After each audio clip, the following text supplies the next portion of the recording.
B represent करता है किसको बच्चों, एमपीसी को, और वाई रिप्रेजेंट करता है इनकम को।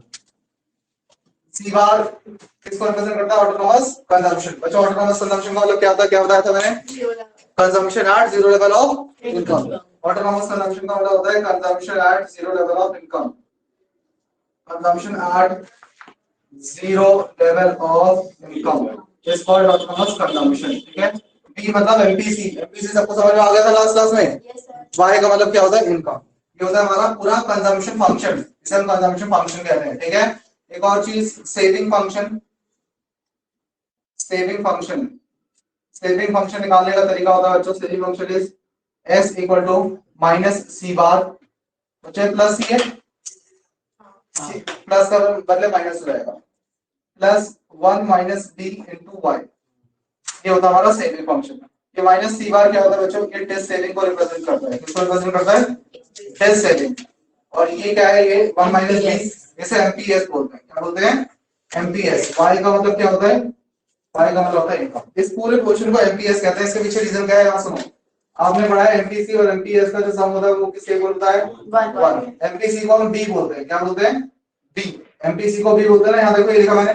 ठीक है, और अगर हमें एमपीएस निकालना हो तो कैसे निकालेंगे, इसको यहाँ भेज दो, तो MPS equal to 1 minus B. This whole portion 1 minus B represent the MPS, इसीलिए इसको एमपीएस बोलते हैं। ठीक है, वाई का मतलब क्या होता है, इनकम होता है। वाई का मतलब इनकम, और माइनस सी बार क्या रिप्रेजेंट करता है, डेट सेविंग्स। क्लियर है। ठीक है, अब हम अपने क्वेश्चन पे आते हैं वापस। क्या क्वेश्चन था हमारा, derive saving curve from given consumption curve. यहां से लास्ट क्लास में आपको ब्रेक इवन पॉइंट पढ़ाया था, याद है।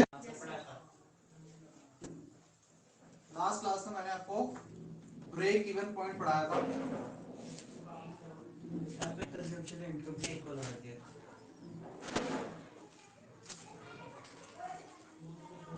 यहां सुने, आवाज आ रही है मेरी, कनिष्का, कोमल।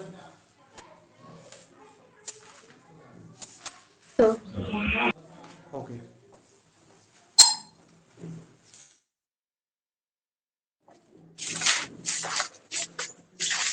सुनिए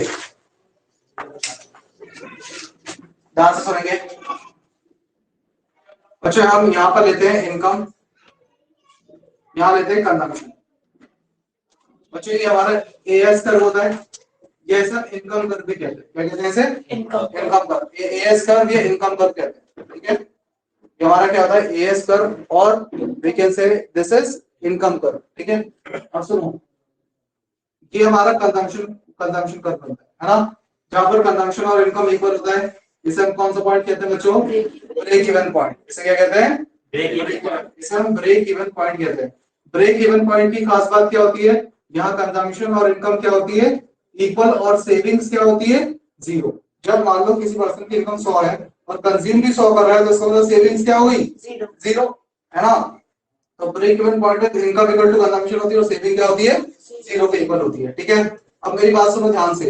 ये वाला पोर्शन किसको रिप्रेजेंट करता है, डेस सेविंग्स। क्यों, क्योंकि यहाँ पर इनकम, यहाँ पर कंजम्पशन ज्यादा है और इनकम क्या है, कम। तो this portion represents the dissavings. किसको रिप्रेजेंट करता है, डेस सेविंग्स। और ये वाला पोर्शन किसको रिप्रेजेंट करता है बच्चों, यहाँ इनकम ज्यादा है, कंजम्पशन कम है। इनकम कर्व ऊपर है ना बच्चों, कंजम्पशन का नीचे है, से क्या रिप्रेजेंट करता है बच्चों, सेविंग्स। किसको रिप्रेजेंट करता है, सेविंग्स को रिप्रेजेंट करता है। क्लियर है, ठीक है। अब सुनिए मेरी बात, अब डेरिवेशन में इनकम में यूज होगा।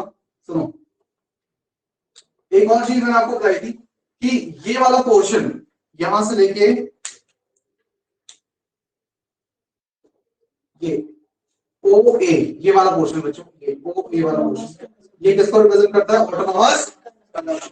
ये वाला पोर्शन किसको रिप्रेजेंट करता है बच्चों, ऑटोनोमस। कैसे रिप्रेजेंट करता है ऑटोनोमस कंजम्पशन को, सी बार से। कैसे रिप्रेजेंट करता है बच्चों, सी बार। ये हमें ऑटोनोमस कंजम्पशन के बारे में बताता है, इतना सा पोर्शन। ठीक है, अब सेविंग कर्व कौन ड्राइव कर रहे हैं, कहां से सुना, सेविंग कर्व कैसे ड्राइव होगा, इसी के नीचे ड्राइव होगा। बच्चों यहाँ इधर देखो, ऑटोनोमस कंजम्पशन और डिस सेविंग में कितना फर्क होता है। ये ऑटोनोमस कंजम्पशन है, ये क्या होता है, डिस सेविंग। प्लस माइनस का फर्क होता है। ऑटोनोमस कंजम्पशन प्लस में होता है, कंजम्पशन कभी नेगेटिव हो ही नहीं सकती, कंजम्पशन कभी भी नेगेटिव नहीं हो सकती। ठीक है, तो इसलिए कंजम्पशन पॉजिटिव होती है, इसलिए वो प्लस में होता है। लेकिन सेविंग्स नेगेटिव में हो सकती है, और नेगेटिव सेविंग को हम क्या कहते हैं बच्चों, डेस सेविंग्स कहते हैं। क्या कहते हैं, डेस सेविंग्स। और एक बात याद रखना, ऑटोनॉमस कंजम्पशन और सेविंग क्या होता है, सेम होता है। फर्क क्या है, प्लस में होता है, ये माइनस में। तो जितना ये है ओ ए उतना ही नीचे भी आएगा ओ बी। मतलब जो सेविंग कर रहे हो कहां से स्टार्ट होगा, बी पॉइंट से। कहां से, बी पॉइंट से। क्यों, रीजन क्या बोलोगे, बी पॉइंट से क्यों स्टार्ट होगा, क्योंकि जितना ऑटोनॉमस कंजम्पशन होता है उतना ही क्या होता है हमारा डिससेविंग्स, उतना ही क्या होता है हमारा डिससेविंग्स। तो बोलोगे आप ये बोलोगे कि saving curve will start from point B. ठीक है, किसी भी कर्व को बनाने के लिए 2 पॉइंट चाहिए होते हैं, जिसमें हमें एक पॉइंट मिल गया, कौन सा, पॉइंट नंबर बी। ये हमारा पॉइंट नंबर एक पॉइंट। अब दूसरा पॉइंट कहां से ढूंढे, सेविंग कर्व की इंफॉर्मेशन होनी चाहिए। ब्रेक इवन पॉइंट है, ब्रेक इवन पॉइंट पे इनकम और कंजम्पशन क्या होता है, सेम, और सेविंग क्या होता है, जीरो। और जीरो कब हुआ, कोई चीज जो एक्स एक्सिस को इंटरसेक्ट करती है तो जीरो रहती है। तो इसको मतलब इसको अगर हम नीचे ब्रॉट डाउन करें, इसको हम नीचे ब्रॉट डाउन करें तो सेविंग कर्व इसका मतलब जीरो भी होगी, मतलब एक्स एक्सिस को टकराएगी। कहां टकराएगी, जहां पर, कहां टकराएगी, जहां इनकम और कंजम्पशन क्या होगी, सेम, वहां पर सेविंग क्या होगी, जीरो। इसका मतलब ये सेविंग कर्व एक्स एक्सिस को टकराएगी। ठीक है, मतलब सेविंग कर्व एक्स एक्सिस से होते हुए जाएगी। तो यहाँ पर एक पॉइंट मार्क कर लेंगे, सिंस ब्रेक इवन पॉइंट जहां पर होता है वहां सेविंग जीरो होती है, इसलिए हम पॉइंट को नीचे ले गया। ठीक है, और ज्वाइन कर देंगे, इस पॉइंट को मान लेंगे इस पॉइंट को ई मान लेंगे, तो मान चुके हम लोग, इस पॉइंट को आर मान लेंगे। ठीक है, बी और आर को ज्वाइन कर देंगे तो हमारा क्या बन जाएगा, saving. This is the required saving, ये हमारा सेविंग करना है। बोलो क्लियर है, यस सर। अगले सेविंग कर कैसे क्रिएट करना है, जिसको नोट करना है नोट करें। और नेक्स्ट चैप्टर हम स्टार्ट करें, determination of equilibrium level of income.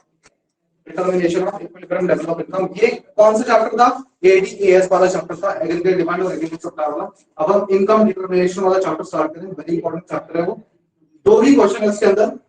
ठीक है, और उनमें से एक काम है। ठीक है,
हेडिंग लिखेंगे, determination of equilibrium level of income. बच्चों कोई डाउट हो, ऑनलाइन वाले बच्चों कोई डाउट हो तो पूछते रहना। Determination of equilibrium level of income.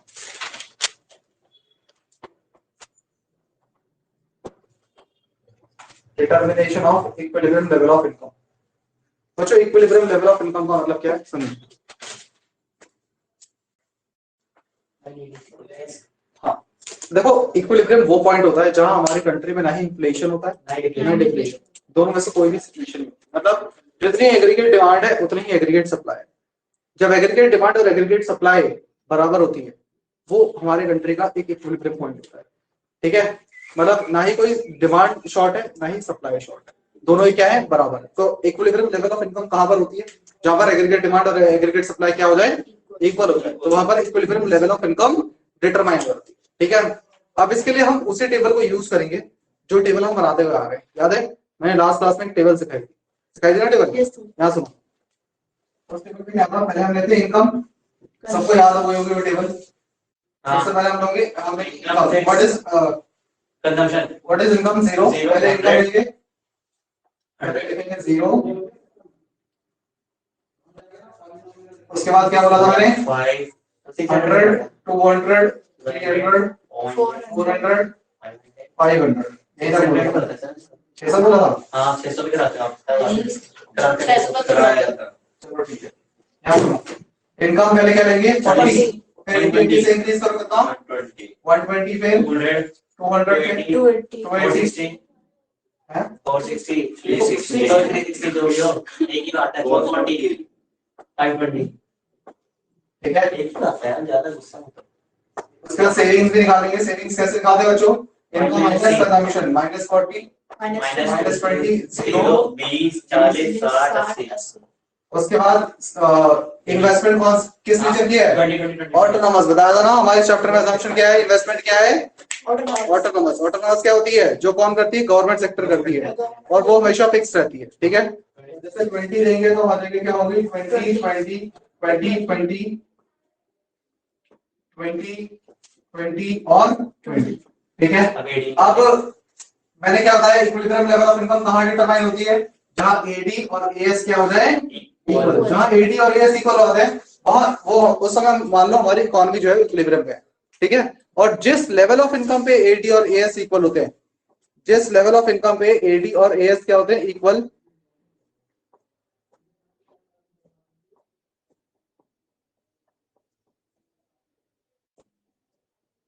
जिस लेवल ऑफ इनकम पे एडी और एएस इक्वल होते हैं वो कहलाती है हमारी इक्विलिब्रियम लेवल ऑफ इनकम। अरे एडी निकालेंगे 60, यहाँ सुनो, एडी का फॉर्मूला क्या होता है बच्चों, सी प्लस आई, सी प्लस आई, ये है सी, ये आई, ऐड करें 60, 140, 60, 140, 220, 220, 300, 380, 460, 460, 540 और 540। ऐसे एएस निकालेंगे, एएस तो एएस आएगा एएस का फॉर्मूला क्या होता है, सी प्लस एस, 0, 100, 200 भी तो बोला भैया, एडी 300 एएस है, एडी इक्वल टू एएस नहीं बोला था मैंने बोला इक्विलिब्रियम वहां होता है जहां एडी और एएस इक्वल होता है। ठीक है, 300, 400, 500, 600 हमारी एक होता है। यहां से मैंने बोला था इक्विलिब्रियम लेवल ऑफ इनकम वहां डिटरमाइन होती है जहां पर एडी और एएस क्या हो इक्वल। ठीक है, एडी एएस इक्वल कहां पर है, यहाँ पर, यहाँ एडी और एएस क्या है इक्वल है, एडी इक्वल टू एएस, यहाँ पर एडी और एएस इक्वल है, तो इक्विलिब्रियम लेवल ऑफ इनकम क्या होगी हमारी 300 कहलाएगी हमारी इक्विलिब्रियम लेवल ऑफ इनकम। तो लिखो equilibrium level of income is determined, लिख लो equilibrium when AD is equal to AS, level of income is determined where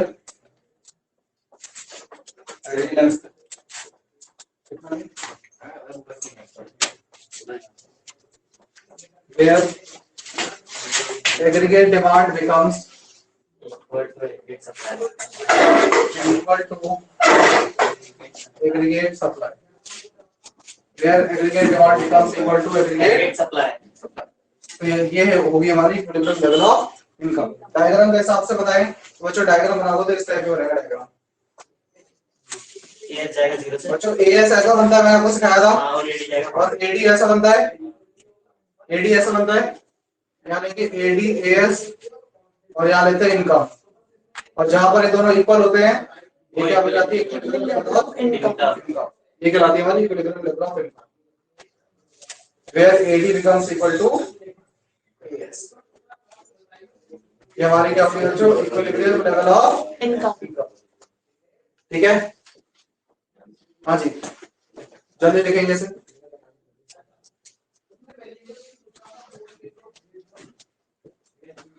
जल्दी लिखें।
इधर सुनो बच्चों, क्या बताया मैंने, इक्विलिब्रियम ऑफ इनकम कहां पर होती है, जहां पर एडी किसके इक्वल होता है, एएस के। अब सुनो बच्चों, आपको पेपर में से कितने लिखने के नंबर मिलेंगे कि जहां एडीएस इक्वल हो जाएगा वहां पर इक्विलिब्रियम होगा। आपको बताना है जब इक्विलिब्रियम नहीं होगा तो हमारी इकोनॉमी में क्या क्या चेंजेस आएंगे।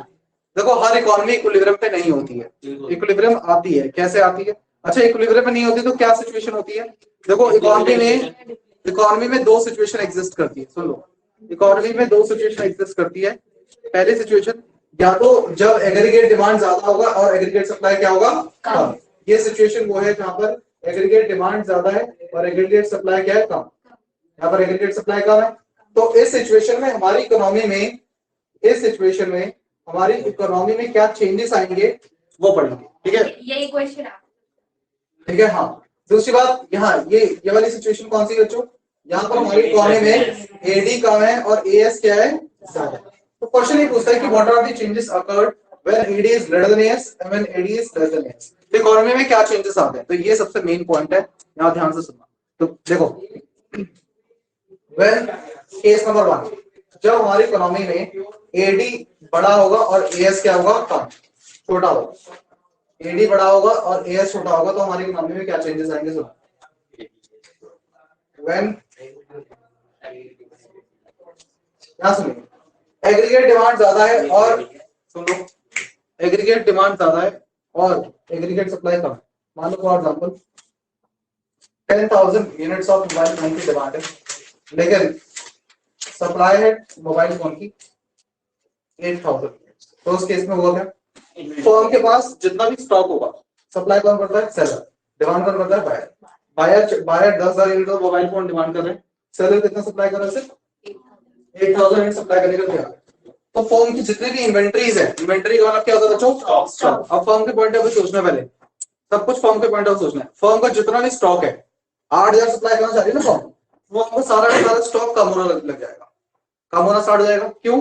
क्योंकि डिमांड ज्यादा रखी है और सप्लाई क्या है, कम। तो जितना भी स्टॉक है वो सारा का सारा खत्म होना चालू हो जाएगा, तो स्टॉक क्या होगा, कम। स्टॉक या फिर हम क्या कहेंगे इसे, इन्वेंट्री। फर्म का इन्वेंट्री क्या होगा, कम। अब फर्म का इन्वेंट्री कम होना चालू हो जाएगा, फर्म का इन्वेंट्री कम होना चालू हो जाएगा, तो अब देखो जो 2,000 की एक्स्ट्रा डिमांड आएगी उसको फुलफिल करने के लिए फर्म क्या करेगी, अपने प्रोडक्शन को इंक्रीज करेगी। फर्म क्या करेगी, प्रोडक्शन को इंक्रीज करेगी। तो फर्म को इन्वेंटरी से कम होता जा रहा है, तो फर्म को अपनी प्रोडक्शन को बढ़ाना है, तो प्रोडक्शन को इंक्रीज करेगी। प्रोडक्शन इंक्रीज होने से क्या होगा, एम्प्लॉयमेंट बढ़ेगी। क्या बढ़ेगी, एम्प्लॉयमेंट। एम्प्लॉयमेंट बढ़ना चालू हो जाएगी, इकोनॉमी में एम्प्लॉयमेंट बढ़ेगी, और एम्प्लॉयमेंट बढ़ेगी तो लोगों की क्या बढ़ेगी, इनकम बढ़ेगी। एम्प्लॉयमेंट बढ़ेगी तो लोगों की क्या बढ़ेगी, इनकम बढ़ेगी। और ऐसा कब तक होगा, जब तक एडी और एएस क्या ना आ रहा है, इक्वल आ रहा है। याद रखो, अभी यहां पर फॉर एग्जांपल ये सिचुएशन अभी हमारी, ये वाली यहाँ वाली यहीं पर है ना, AD is greater than AS, AD बड़ा है और एएस कम। देखो यहाँ डिमांड कितने की, 60 की, सप्लाई 0। यहाँ डिमांड कितने की, 140, सप्लाई कितनी, 100। तो यहाँ पर डिमांड ज्यादा है लोगों की और सप्लाई कम है। एग्रीगेट डिमांड ज्यादा है और एग्रीगेट सप्लाई कम है। इस पोर्शन में एग्रीगेट डिमांड ज्यादा है और एग्रीगेट सप्लाई क्या है, कम। तो फर्म का जितना भी स्टॉक है वो बिक जाएगा, स्टॉक कम होना चालू हो जाएगा, माइनस नीचे। अब स्टॉक को, अब जितनी डिमांड, एक्स्ट्रा डिमांड जो है उसे फुलफिल करने के लिए फर्म को अपनी प्रोडक्शन को बढ़ाना पड़ेगा, क्योंकि लोग ज्यादा डिमांड कर रहे हैं। तो लोग ज्यादा डिमांड करेंगे तो फर्म को अपनी प्रोडक्शन लेवल इंक्रीज करनी पड़ेगी। तो प्रोडक्शन लेवल बढ़ेगी, फर्म की प्रोडक्शन बढ़ेगी तो लोगों की क्या बढ़ेगी, इनकम। इसलिए देखो यहाँ नीचे देखो, धीरे धीरे इनकम बढ़ना चालू हो गई ना। पहले 0 थी, अब कितनी होगी, 100, फिर कितनी होगी, 200। ये इनकम क्यों बढ़ रही है, क्योंकि फर्म ने क्या बढ़ा दी है, प्रोडक्शन। प्रोडक्शन बढ़ा दी, लोगों की इनकम बढ़ी, इनकम बढ़ेगी तो लोगों की एम्प्लॉयमेंट बढ़ेगी। और ऐसा कब तक होगा, जब तक एडी और एएस क्या ना हो रहा है, इक्वल। तो देखो ऐसा कब तक चलेगा, जब तक एडी और एएस इक्वल होगा। और जहां एडी और एएस इक्वल हो गए, वो इनकम क्या बन जाएगी हमारी, इक्विलिब्रियम लेवल ऑफ इनकम। क्या बन जाएगी, इक्विलिब्रियम लेवल ऑफ इनकम। तो यहाँ इकोनॉमी इक्विलिब्रियम पे आ जाएगी। समझ में आ रहा है?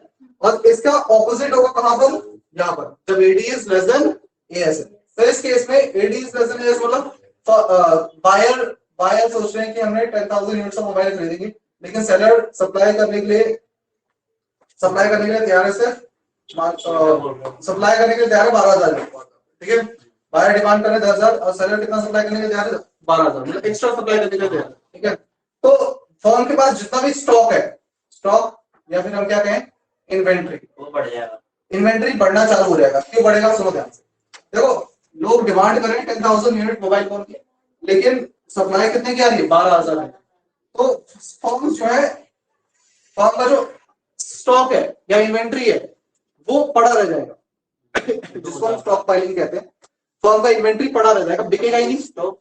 हाँ, स्टॉक या इन्वेंट्री जो है फर्म का, वो पड़ा रह जाएगा, स्टॉक पाइलिंग कहते हैं। जो स्टॉक बिकता नहीं है, पड़ा रहता है, इकट्ठा होता रहता है, स्टॉक पाइलिंग का। ठीक है, तो जो फर्म का जो भी स्टॉक है वो बचा रहेगा। ठीक है, मतलब बेसिकली इन्वेंट्री है, इन्वेंट्री लेवल बढ़ना चालू हो जाएगी, इन्वेंट्री बढ़ना, स्टॉक बढ़ना चालू हो जाएगा, क्योंकि लोग सप्लाई करने के लिए ज्यादा तैयार है लेकिन उतनी डिमांड नहीं है। वो स्टॉक पड़ा रहेगा, मींस इन्वेंट्री बढ़ना चालू हो जाएगा। इन्वेंट्री बढ़ेगा तो फर्म क्या सोचेगी, अपनी प्रोडक्शन को बढ़ाएगी या कम करेगी, कम करेगी प्रोडक्शन। ठीक है, तो अपनी प्रोडक्शन को कम कर देगी और लोगों को जॉब से निकालना चालू कर देगी, प्रोडक्शन कम कर देगी। और प्रोडक्शन कम करने से क्या होगा, एम्प्लॉयमेंट कम हो जाएगी, और एम्प्लॉयमेंट कम होगी तो लोगों की इनकम भी कम हो जाएगी। और ऐसा कब तक होगा, जब तक इक्विलिब्रियम पे ना आ जाए। ऐसा कब तक होगा, जब तक इक्विलिब्रियम पे ना आ जाए, मतलब एडी और एएस इक्वल ना हो। ठीक है, तो ये चीजें आपको इसके अंदर नोट करें। यहाँ देखो ना, नीचे से यहाँ नीचे से ऊपर जाएंगे, यहाँ ऊपर से, हाँ ऊपर से नीचे आ रहे थे, यहाँ नीचे से ऊपर गए। ये सिचुएशन पे थे हम लोग यहाँ पर, ये वाली सिचुएशन। ठीक है, नोट करें।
इनकम या तो एडीएएस अप्रोच क्वेश्चन क्या आएगा, ध्यान से सुनिए। Explain how equilibrium level of income is determined with the help of ADAS approach. क्या क्वेश्चन आएगा?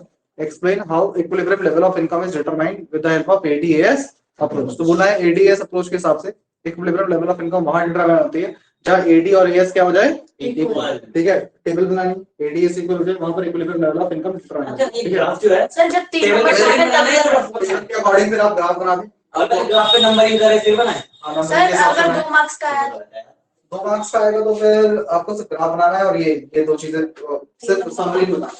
ठीक है, और अगर 3 मार्क्स का आएगा 3 का आएगा तो 3 का भी आएगा बाय चांस आ गया तो 3 का नहीं आया तो तुम्हें करेंगे कितना बनाएंगे हम।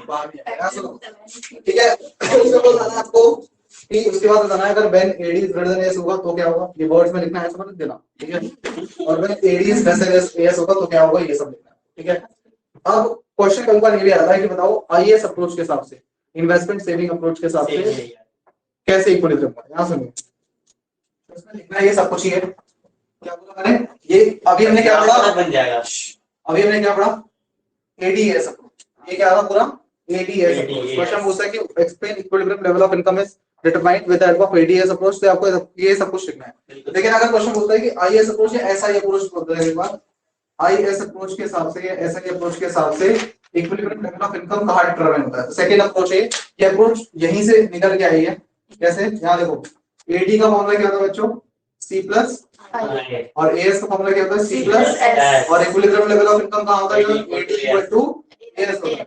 AD equal to C plus I लिख देंगे यहां पर, AS equal to C plus S लिख देंगे यहां पर, और सी से सी काट देंगे, आई इक्वल टू एस।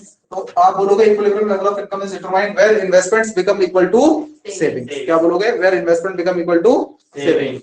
क्या देखो, यहाँ इन्वेस्टमेंट और सेविंग इक्वल है ना, यहाँ पर इन्वेस्टमेंट और सेविंग क्या है, इक्वल। तो इक्विलिब्रियम लेवल ऑफ इनकम कहां पर है, वहीं पर ये जहां पहले। ठीक है, where investment become equal to saving. ठीक है, वहां क्या होता है, equilibrium level of income determine होता है। ठीक है, फिर अब सुनो, अब वही दो चीजें यहाँ पर लिखने की, यहाँ पर समझाइए।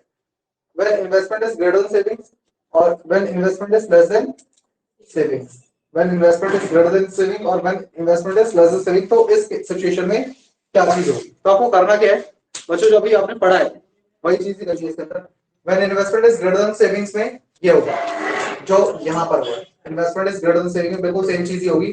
फर्म की इन्वेंटरी कम होगी, प्रोडक्शन बढ़ेगी, इकॉनमी बढ़ेगी और लोगों की इनकम बढ़ेगी। ऐसा कब तक होगा, जब तक इन्वेस्टमेंट और सेविंग्स क्या ना हो जाए, इक्वल ना हो। ठीक है, फिर when investment is less then saving वाले में क्या लिखना है आपको, investment is less then saving में बिल्कुल सेम चीजें लिखनी है, सब कुछ सेम एकदम डिटो सेम कॉपी पेस्ट करना है आपको। और ऐसा तब तक होगा जब तक इन्वेस्टमेंट और सेविंग्स क्या ना हो जाए, बस ये आपको चेंज करना है, बाकी सब कुछ कॉपी पेस्ट। ठीक है, और इसका डायग्राम कैसे होगा, अच्छा मैंने बता दिया, ये सब कॉपी पेस्ट सही से करना है। और डायग्राम क्या बनेगा इसका, यहाँ सुनिए, इसका डायग्राम आप प्लॉट करोगे तो ये बनेगा। सर जब इसका बनाएंगे तो एडी और एस बनाने की जरूरत है एक्स्ट्रा टेबल में। यहाँ सुनो, आई का बनेगा नॉर्मल, इन्वेस्टमेंट ऑटोनॉमस होती है, ये बनेगा नेगेटिव से स्टार्ट होती है। ये इन्वेस्टमेंट इस लाइक सेविंग्स कहां से भी सिखाया ना मैंने, सेविंग नेगेटिव से स्टार्ट होती है यहाँ से, और जहां पर ये दोनों इक्वल होते हैं वो क्या होगा, इक्वल। और उस लेवल ऑफ इनकम को इक्विलिब्रियम लेवल ऑफ इनकम कहते हैं। यहाँ इनकम ले रहे, समझ में आ गया, जल्दी लिख लो। और नेक्स्ट इन्फ्लेशन और डिफ्लेशन स्टार्ट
चलिए स्टार्ट करते हैं सर। इन्फ्लेशन कराता हूँ, डिफ्लेशन जो इसका ऑपोजिट होता है वो बताता हूँ।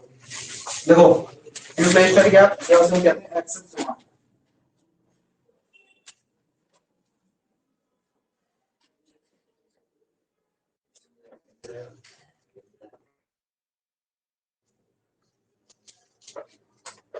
एक्सेस डिमांड क्या उसे कहते हैं इन्फ्लेशनरी गैप। बच्चों एक्सेस डिमांड की वजह से आता है इन्फ्लेशनरी गैप, बताता हूँ कैसे। इन्फ्लेशनरी गैप क्या सुनो, इन्फ्लेशनरी गैप क्या होता है?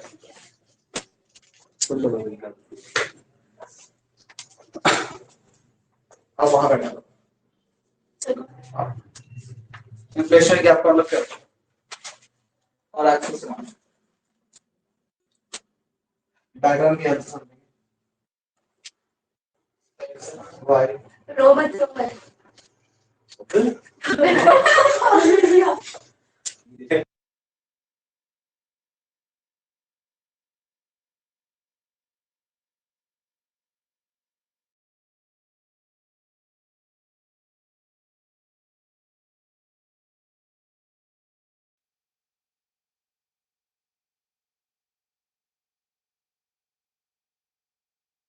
चलिए ये है भी कॉमन। बच्चों ये एग्रीगेट सप्लाई का होता है और ये होता है एग्रीगेट डिमांड का, एटी का।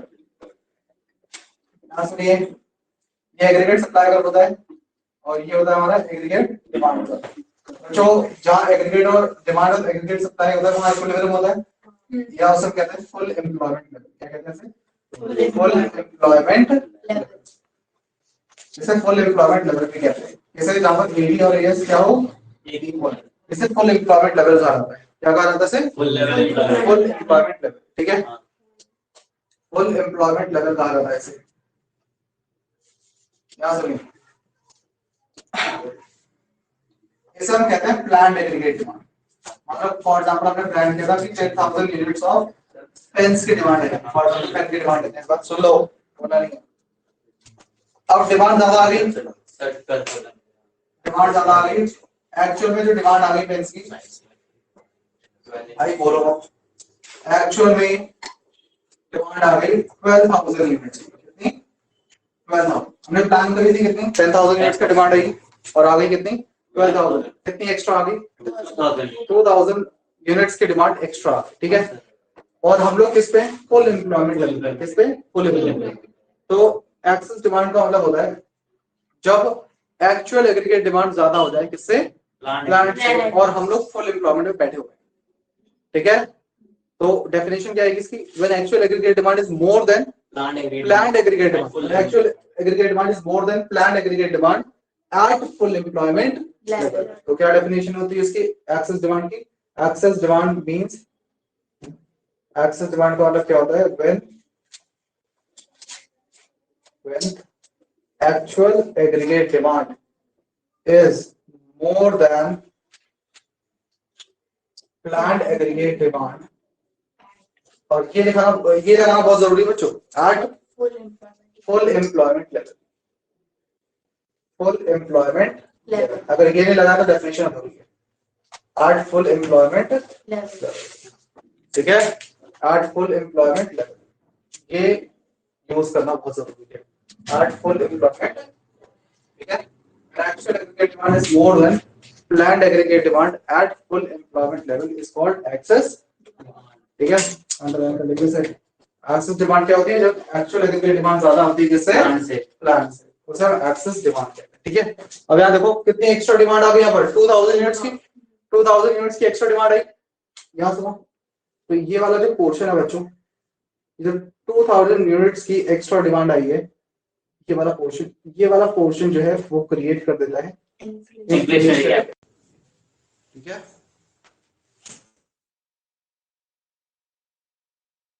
गैप, इसे हम इन्फ्लेशनरी गैप कहते हैं। इस वाले गैप को इन्फ्लेशनरी गैप कहते हैं। अच्छा क्यों होता है मैं बताता हूँ थोड़ी देर में, इन्फ्लेशन क्यों आता है कंट्री में। ये वाला गैप क्या होता है? ईएफ वाला पोर्शन जो है ये होता है इन्फ्लेशनरी गैप। Inflationary gap. इसे इन्फ्लेशनरी गैप। क्लियर है? इस वाले क्वेश्चन में कहते हैं इन्फ्लेशनरी गैप। इसे इन्फ्लेशनरी गैप कहा जाता है, बताते हैं क्यों कहा जाता है इसे इन्फ्लेशनरी गैप। तो एक्सेस डिमांड की डेफिनेशन क्या होती है? When planned aggregate, when actual aggregate demand is more than planned full employment level. ठीक है, कितने की एक्सेस डिमांड आई है? 2000। और ये वाला जो गैप क्रिएट हो गया है क्या है हमारा? Inflationary gap. अब सुनो, क्वेश्चन पूछता है इन्फ्लेशनरी गैप का इंपैक्ट बताओ। आउटपुट एम्प्लॉयमेंट है, किस किस पे इंपैक्ट बताओ? आउटपुट पे। आउटपुट का मतलब होता है प्रोडक्शन। आउटपुट का मतलब क्या होता है? प्रोडक्शन। प्रोडक्शन लेवल पे क्या इंपैक्ट होगा उसका? एम्प्लॉयमेंट पे क्या इंपैक्ट होगा? प्राइस पे क्या होगा? और प्राइस पे क्या इंपैक्ट पड़ेगा? प्राइस लेवल पे क्या इंपैक्ट पड़ेगा? बेसिकली प्राइस पे क्या इंपैक्ट पड़ेगा। ठीक है, यहाँ सुनो 2000 यूनिट की एक्स्ट्रा डिमांड है, हमने प्लान की थी 10,000 यूनिट की डिमांड आएगी और कितने की आ गई? 2000 यूनिट की एक्स्ट्रा, मतलब 12,000 की डिमांड आ गई। 12,000 यूनिट का पेन्स की डिमांड आ गई। आप खुद सोचो, तो अब अपनी प्रोडक्शन को बढ़ाएगी या कम करेगी? नहीं कर पाएगी ना, कि फुल एम्प्लॉयमेंट। बताओ फिर से बोलना। प्रोडक्शन बढ़ाएगी या कम करेगी? कुछ नहीं कर सकती। कुछ नहीं कर सकती। ठीक है, क्यों? यहाँ से बच्चों एक्सेस डिमांड की डेफिनेशन मैंने बोली थी, जब मैंने आपको एक बात बताई थी। एक्सेस डिमांड का मतलब होता है जब एक्चुअल एग्रीगेट डिमांड ज्यादा होती है, किससे? प्लांट से एट फुल एम्प्लॉयमेंट लेवल। क्या बोला मैंने? At full employment. Full employment का मतलब क्या है? कि जो लोग काम करना चाह रहे हैं उन्हें काम मिल रहा है। ठीक है, फुल एम्प्लॉयमेंट मतलब the person who is willing and able to work is getting work without any difficulty. मतलब बेसिकली सब लोग एम्प्लॉयड है, कोई भी बंदा ऐसा नहीं है जो खाली बैठा है, सब लोग काम कर रहे हैं। ठीक है, तो आप खुद सोचो, एक्स्ट्रा डिमांड आ गई 2000 यूनिट्स की, तो फर्म अपनी प्रोडक्शन बढ़ाएगी? कैसे बढ़ाएगी भाई? देखो, प्रोडक्शन बढ़ाने के लिए लोग चाहिए, लेबर्स की जरूरत होती है। ठीक है, लेबर्स तो बढ़ा ही सकते हैं, क्यों? क्योंकि ऑलरेडी हम लोग किस पे हैं? फुल एम्प्लॉयमेंट लेवल पे है, मतलब सब लोग काम कर रहे हैं, कोई भी बंदा ऐसा नहीं जो खाली बैठा है। तो प्रोडक्शन आप इंक्रीज ही नहीं कर सकते इकोनॉमी में, प्रोडक्शन को आप इंक्रीज ही नहीं कर सकते। क्यों? क्योंकि ऑलरेडी हमारी इकोनॉमी किस पे है? फुल एम्प्लॉयमेंट लेवल पे। ठीक है, तो इसका प्रोडक्शन पे कोई भी इंपैक्ट नहीं पड़ेगा। एक्स्ट्रा डिमांड आ गई सो आ गई, उसका मतलब नहीं है। ठीक है, हमारी इकोनॉमी पे के आउटपुट पे कोई इंपैक्ट नहीं पड़ेगा। प्रोडक्शन क्योंकि बढ़ा नहीं सकते, ऑलरेडी हम लोग फुल एम्प्लॉयमेंट पे, और प्रोडक्शन बढ़ाने के लिए हमें किसकी चाहिए होती है? लेबर्स की जरूरत पड़ेगी। ठीक है, लिखेंगे नो इम्पैक्ट, इस पे कोई भी इम्पैक्ट नहीं होगा। जैसे प्रोडक्शन पे या आउटपुट पे। एम्प्लॉयमेंट पे कोई इम्पैक्ट होगा? नहीं, क्योंकि बच्चों एम्प्लॉयमेंट बढ़ा ही नहीं सकते, तो कोई इम्पैक्ट नहीं होगा। नो इम्पैक्ट, क्योंकि ऑलरेडी हम लोग किस पे? फुल एम्प्लॉयमेंट पे। तो सारा का सारा इम्पैक्ट हो जाएगा प्राइस पे। धीरे धीरे इकोनॉमी में प्राइस बढ़ना चालू हो जाएगा, इन्फ्लेशन आएगा। क्यों इन्फ्लेशन आएगा? क्योंकि देखो, हमने प्लान किया था कितने यूनिट्स की डिमांड आएगी? 10,000।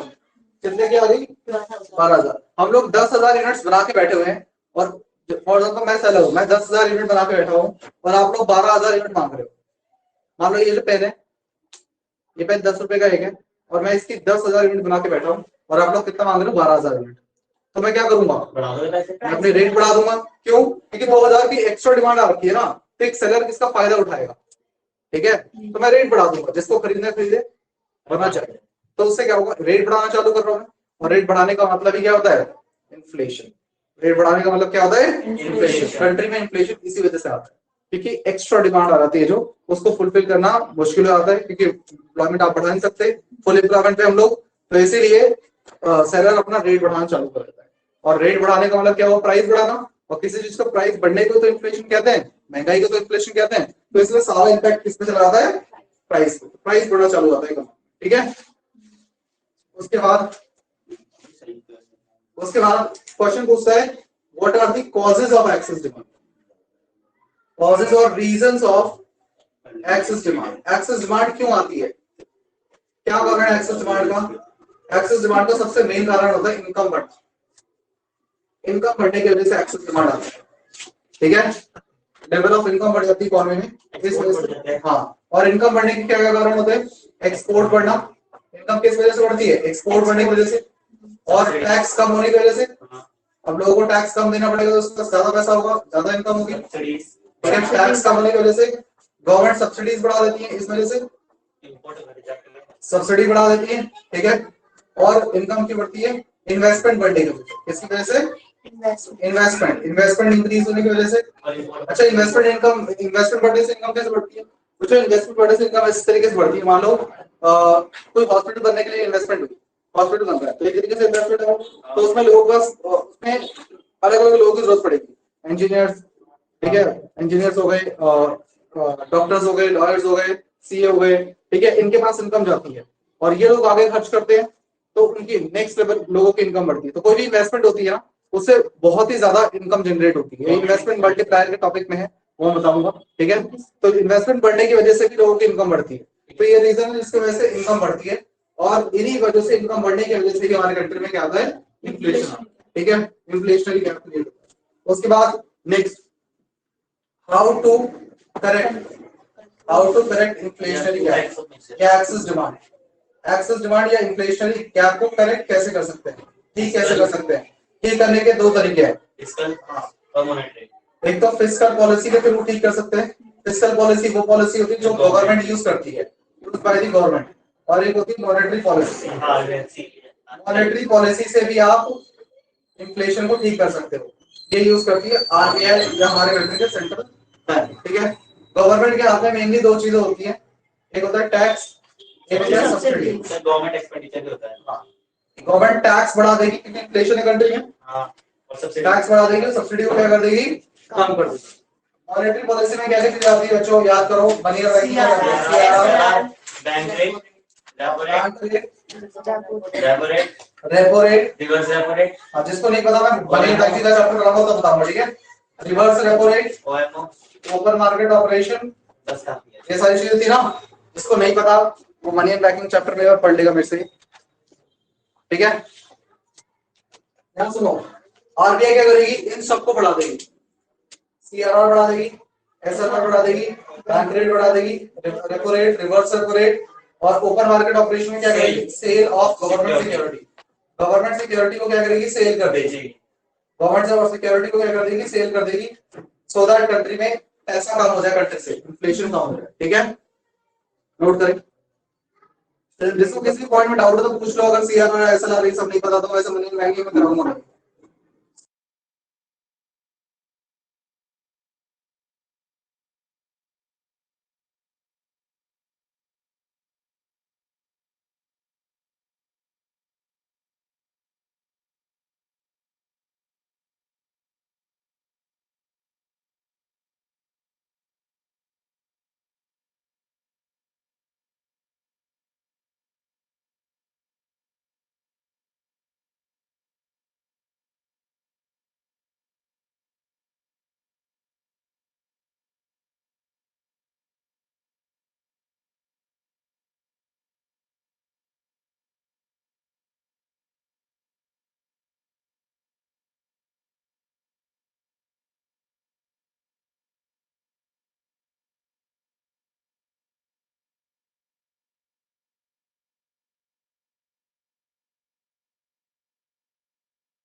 जो नोट करके लीव कर देंगे, नेक्स्ट क्लास में डिफ्लेशनरी गैप होगा या डेफिसिट डिमांड होगा और इन्वेस्टमेंट मल्टीप्लायर, तो ध्यान से बड़े इंपॉर्टेंट टॉपिक है, जरूर आएंगे, ठीक है। Thank you.